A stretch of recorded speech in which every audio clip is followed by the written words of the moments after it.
Let's go ahead now and take a look at the calendar options within MRI. A couple ways to navigate there is, first you have your drop-down category from the toolbar for daily and weekly. You also have your calendar underneath. It always starts Monday through Sunday. It lists the different items that it's tracking on there. So for example, MI, move-ins, move-outs, transfers, and notice to vacates. You can see right now that I'm seeing it in a daily view, but you can also view it in a weekly view as well. Below that, you can see this little toggle bar that allows you to either go back 1 week, forward 1 week, or you can click into today in the middle, and on the left hand side it'll take you to your most current week. Below that, and we'll see this in the actual calendar homepage as well, but you have a calendar report that you can generate live from here, and you have this field called new notes that you can actually record notes on the date. So from there, let's go ahead and go into daily, and you can see what I have scheduled.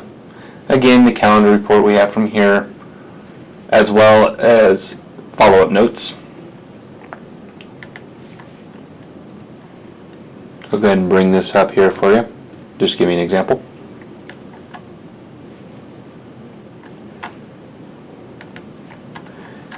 So follow-up notes, if you want to record them on there. So for example, let's say we'll do August 3rd, because that's the day the system thinks it is.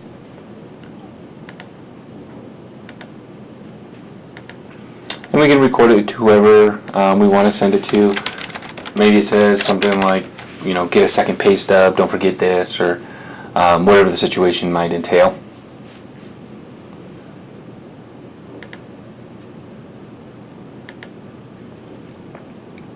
And then when you save it, and again we're in make-believe mode, so you have to ignore that, and you can actually see that it records follow-up notes within there as well. If that follow-up note has been completed, to remove it off there, you just check complete, and you can see on there.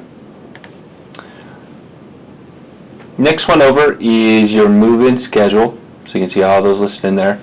Below it is your move-out schedule. Below that's your transfers. Within each one of those you can see move-ins, move-outs, and transfers, so you can actually complete that activity. You have a cancellation button, and then you also have a reschedule button as well. So for example, if I wanted to reschedule this, go to 8.4, and it reschedules. Now an error message would pop up blocking you if you're trying to reschedule it, where it would conflict with something else. Maybe you're rescheduling a move out, but there's going to be somebody else that's moving into it, and we're doing it too far in the future, so it'll block you from that kind of stuff and give you error messages. Might be example on here.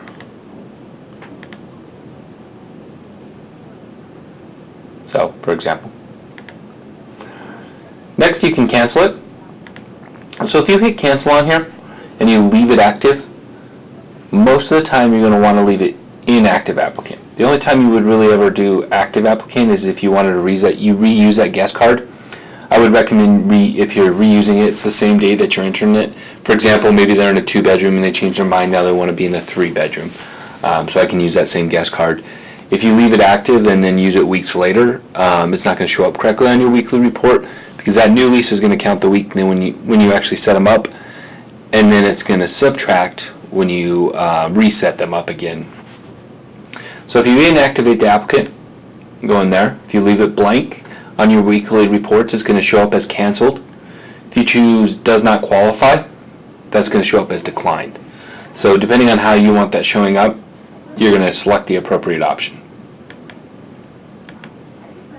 A few other options you have in here as well. So when you're in the move-in schedule, if you click on one of these blue hyperlinks with the last name and kind of the scheduling information, you can see that it directs you to the amend lease. So this is your last chance before you actually move them in, because that's actually going to commit the accounting. So you can go in and look at current rents and concessions, make sure nothing needs to be adjusted. If so, this is where it's done.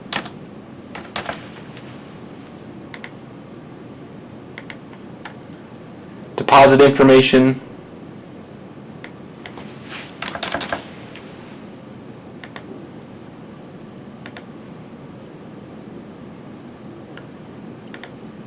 Rentable items. Other fees.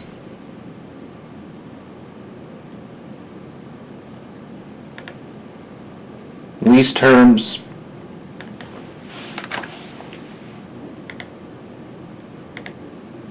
Move-in prorations.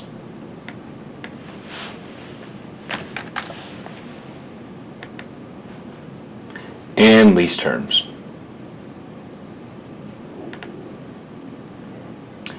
Direct debits as well. Again, this is if we need to set somebody up for that direct debit or that reoccurring payment to come straight out of Resident Portal. Again, we're going to want to direct them to Resident Portal to sign up for it. But if we have a resident that has special needs and we need to do it, or we need to add and remove it in order for other charges to pull, this is kind of the area it can be done from. So, also in here, keep in mind you always have your ledger inquiry. So if you need to go in and figure out what needs to be adjusted on the account, or maybe we're missing a charge or something like that, you can already see the stuff that's on the account.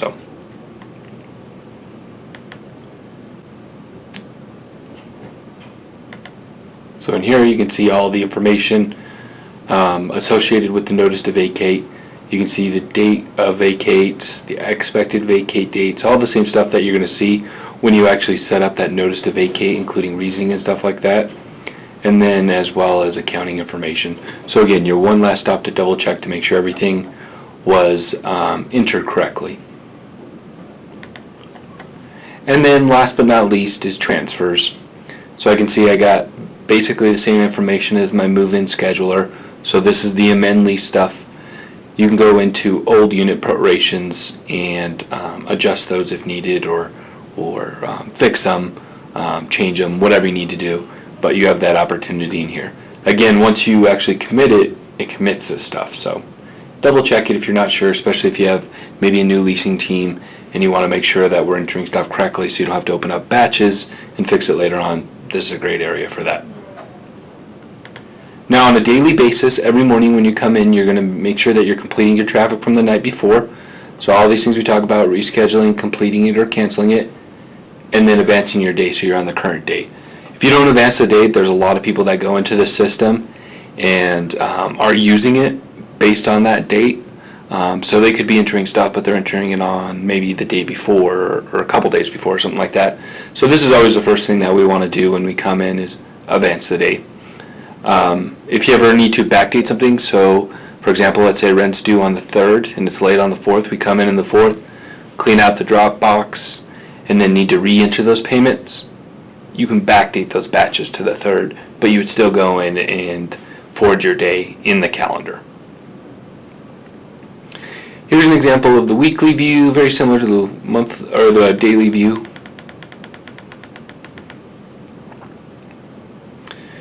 And then the different home pages with this calendar as well. So we looked at the property manager, leasing, very similar to property manager. The only big difference they have is they have the show all items. You can see additional things. Appointments and follow-ups, if you're an LTS property, we're not really using. But if you're not an LTS property and you do use that, those are additional things that the calendar keeps track of. And then just maintenance. Maintenance just gives you a real basic calendar in here, so you can see that as well. So just for example.